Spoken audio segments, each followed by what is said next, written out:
everybody, it's Saturday, the weekend edition of the YouTube channel for the Rockstarflipper. That's me. I am Casey the Rockstarflipper. And for those of you that have never checked out the channel, welcome. For those of you that are subscribers or returning viewers, thanks again for continuing to watch my videos and my channel. I really appreciate it. Thanks to everybody for your kind comments. I've gotten, since Thursday night, almost 250 comments from everybody, so it's overwhelming. I appreciate it. I'm glad you guys are interested. I'm glad you guys are learning, and I'm glad you guys have so many questions and kind things to say. Thank you so much for that. So for today's video, Saturday weekend edition, I had a ton of questions. This is a continuing trend. It seems that most of my viewers are eBay sellers or have a lot of experience on eBay, and not so many Amazon sellers. A lot of people are asking me, how do you sell on Amazon, which I made a video for. Are there advantages, disadvantages to selling on Amazon versus eBay? And then if I do become an Amazon seller, should I do FBA, which is fulfilled by Amazon, and let them handle it? Or should I fulfill by merchant and handle it myself? So I felt like today was a perfect day to do a video all about Amazon selling, the pros and cons of Amazon versus eBay, and the pros and cons of fulfilled by merchant versus fulfilled by Amazon.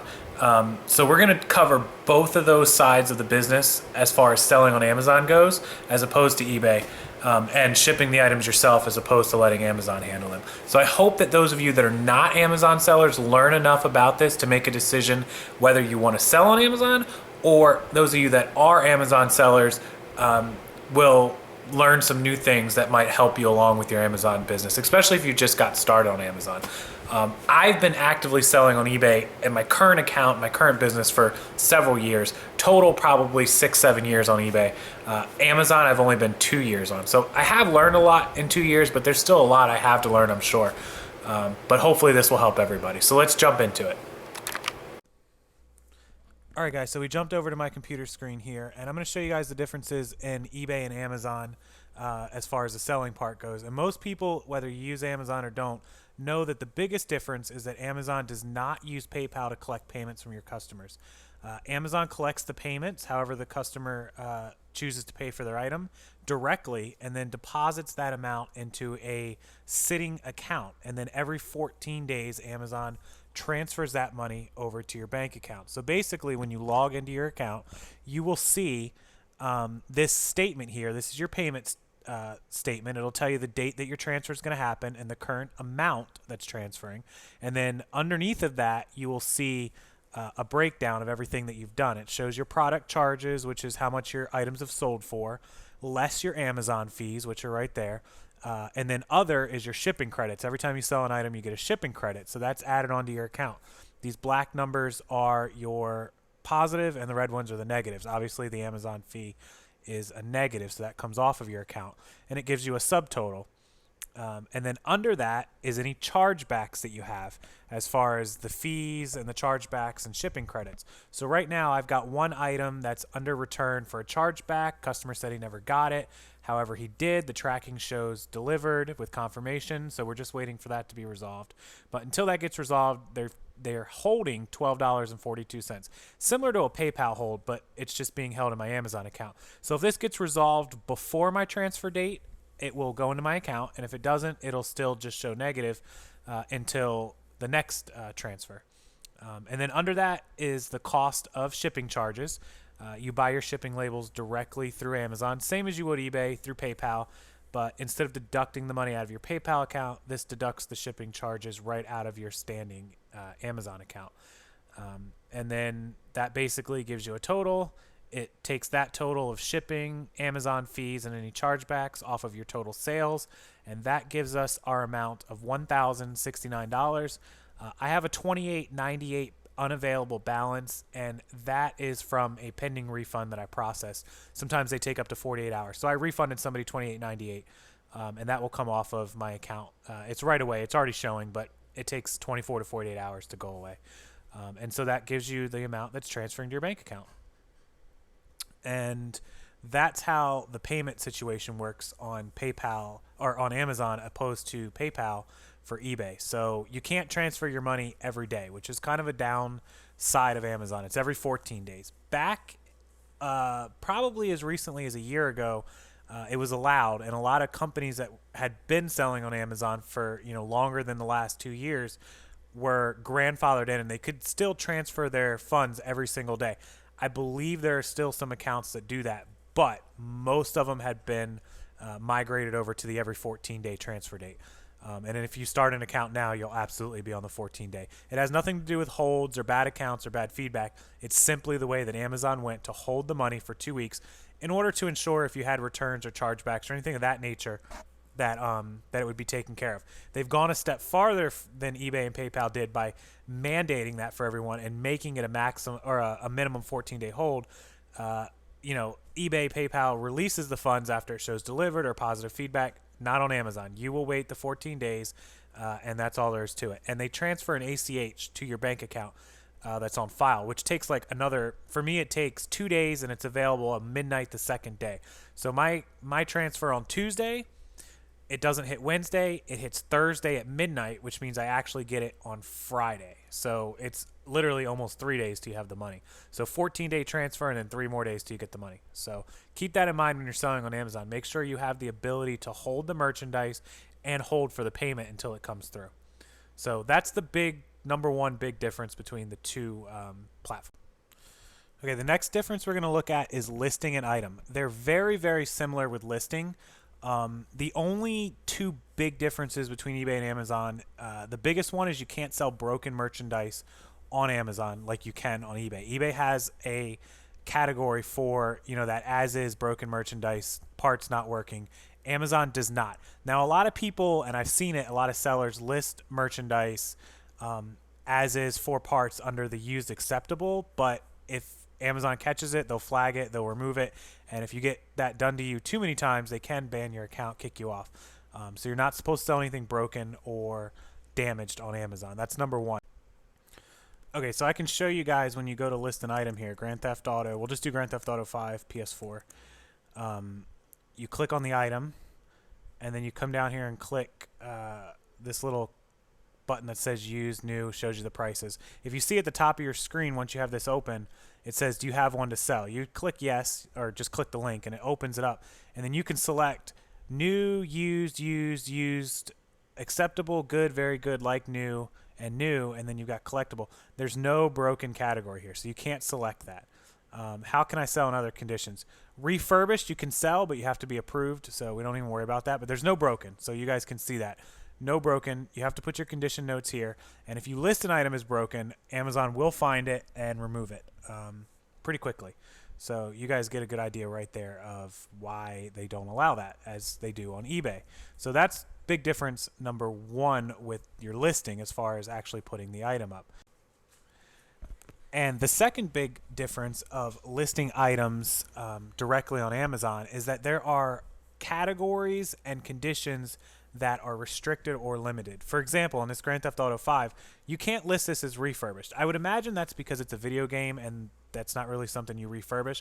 I know people clean them and buff them up, but that's just used good or used acceptable, whatever. There's no refurbished. But a lot of categories are banned or blocked on Amazon altogether. Blu-rays and DVDs require permission. You have to provide Amazon with a list of your suppliers and they'll approve you. Health and beauty is pretty much restricted, banned altogether. There's very few sellers of that. You cannot sell used clothing on Amazon at all. Brand new clothing only, and you have to be approved for that. They want a list of suppliers and invoices to make sure that your supply is good. You're not dealing in stolen merchandise. You're not just you're going to sell one shirt and be done with it. If they're going to let you sell on that, they want to know that you're a consistent seller and that it's going to be worth their time. So that's the other big difference between eBay and Amazon. eBay, you can list pretty much anything without any kind of special permissions. I can't even think of anything off the top of my head that they block. Unless you've had a bad history with that item, eBay does block it. But Amazon has a ton of restricted items. And actually, and I'll put this link down in the description, if you Google Amazon restricted categories, it gives you a full list of everything. It's on the website, but you can just Google it. It's much easier. And I'll put the link down here for you. But here are the categories and products that require approval: automotive, beauty, clothing, collectible books, collectible coins, entertainment collectibles like signed and autographed memorabilia, fine art, gift cards, groceries, health and personal, jewelry, requires a lot of approvals for jewelry. Luggage, major appliances, I think it's stuff over like 250. They have a threshold of that. Sexual wellness services, shoes and handbags because of the amount of fakes. Sports collectibles, textbook rentals, which they don't accept anybody in right now. You can sell your textbooks, but not the rentals. Video, DVD, Blu-rays, watches, and wine. So you guys can look that up. And then there's a restricted column at the bottom there that you can look at any of these categories and see what they allow and what they don't. So that's the second big difference between eBay and Amazon, what you're allowed to sell. So keep that in mind when you're outsourcing or out looking for things. Keep that list in your mind that if you buy any of those items, they're going to have to go on eBay to make sure you price them for eBay prices and not Amazon prices. Okay, so the second part of this video is about the differences in FBA versus FBM, and that's basically fulfilled by Amazon or fulfilled by merchant. The first option means Amazon takes care of your shipping and your pack and picking and everything. You buy your items, you pack it up, you send it into Amazon, and they take care of all the rest. They take care of the customer service, they take care of returns, they take care of packing, shipping, everything. Fulfilled by merchant is exactly the same as eBay. You buy your items, you list it for sale, and when it sells, you ship it out, you handle the returns, you handle everything. So we're going to go over the pros and cons of each. If you look at the bottom, if you look at my screen right now, you'll see the bottom of the screen, when you list your item and you pick all your descriptions and titles and quantities, it asks you, do you want to ship this to the customer if it sells, or do you want Amazon to take care of it? If you select the first option, which is FBM, fulfilled by merchant, nothing happens. The item lists, it goes active, and when it sells, you log in, you print your label, and you ship the item. Same as eBay. However, if you choose the I want Amazon to ship it and provide customer service, that's FBA. Amazon is going to store your items at one of their warehouses, and when the item sells, they'll take care of it from there. They will pack it, they will ship it, they will collect the money, and they will pay you. If there is any problems with that item, a return, or a customer service issue, they will handle the customer service questions, and they will take care of a return for refund, or if you have multiples of that item, they always offer an exchange for the customer first. If not, then they offer a normal return with refund. There's nothing you can do about it after that.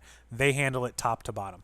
So let's go over the pros and cons of both FBA versus FBM. Okay, so we'll start with the pros of letting Amazon handle it for you. The obvious is you don't have to do the work. Once you buy the item, you ship it into Amazon. It's basically a list it, forget it, and you're done.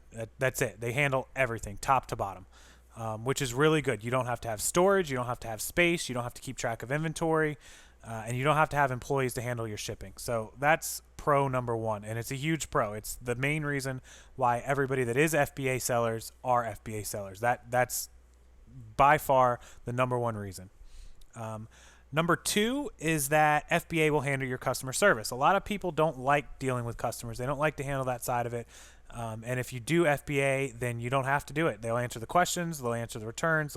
They'll take care of the customer from start to finish. So that's a big reason that a lot of other sellers do it. They love the customer service fact of it. So big plus for people.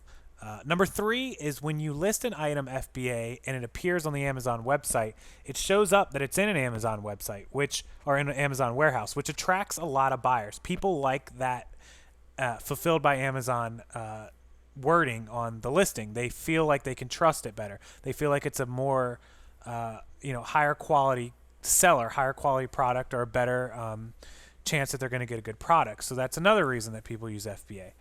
And to go along with that, when a customer buys an item FBA from Amazon, it's eligible for Prime shipping, which is that free 2-day shipping Amazon offer. So customers use that just to get their item in 2 days. It's guaranteed. So that's a huge plus. And all of that stuff combined will bring you sales, even if you're not the lowest price. You may have an item that somebody has for 15 and you might be at 20, but because you're FBA, people will trust you more, and they'll get their 2-day shipping, which will, people will pay that extra $5 or $6 or $4 or $8 to buy from an FBA seller rather than a fulfilled by merchant seller. It's just a trust factor and it's a convenience factor. So that's a huge plus for sellers. Another plus is that you appear higher in the search results. FBA sellers typically will appear higher in search bar results on the Amazon search bar than fulfilled by merchant. Of course, that's a plus because people are going to see you first and will bring in more sales. The last thing that the FBA Plus will give you is that Amazon is migrating to an FBA only marketplace. They want to have all the sellers. They would prefer to have the sellers be all FBA.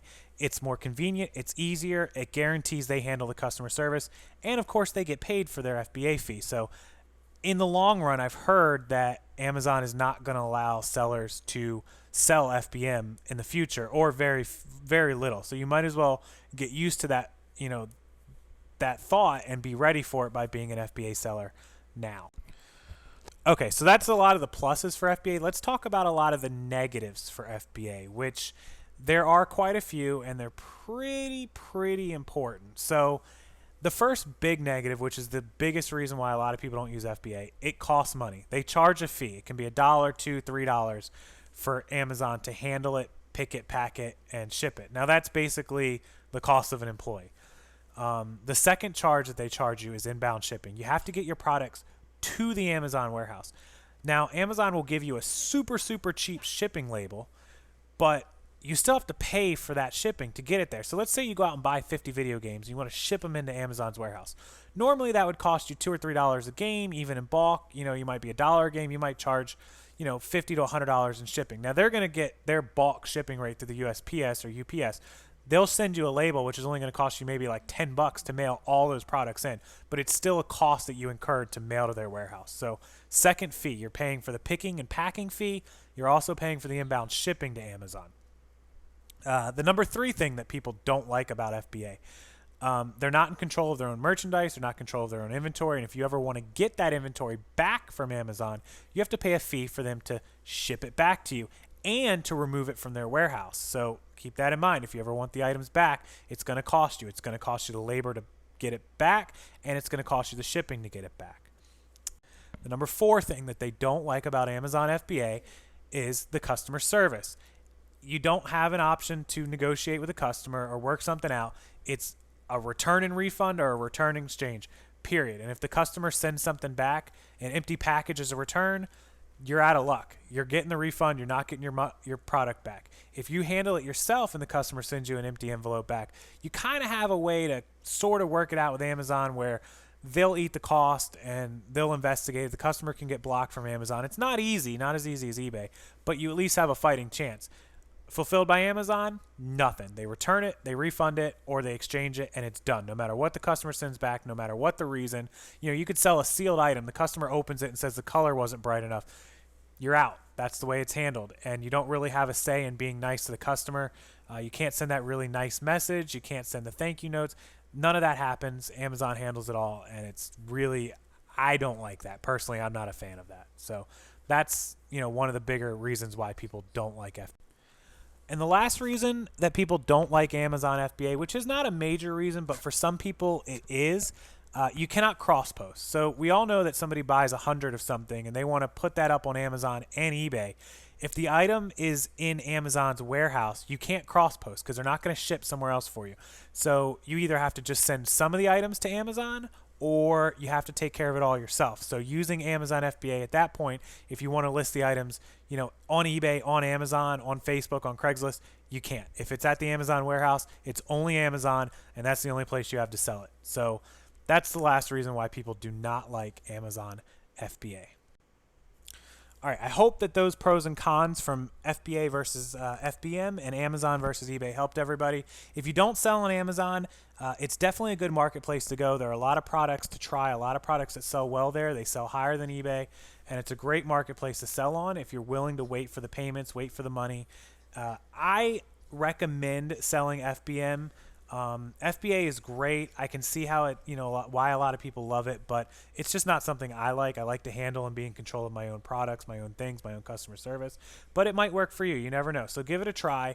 I would suggest starting slow, maybe 10, 15, 20 products, see if it works, see how you like it, and then move on and slowly build up, ramp up. I started with just a few products, eventually, up to 100 and then 200, and now we have 13 or 1400 active items on Amazon. So just start slow like anything else and get used to it. Get used to the customer service, get used to the selling, get used to only getting paid every 14 days. And then you can, build up as you feel comfortable.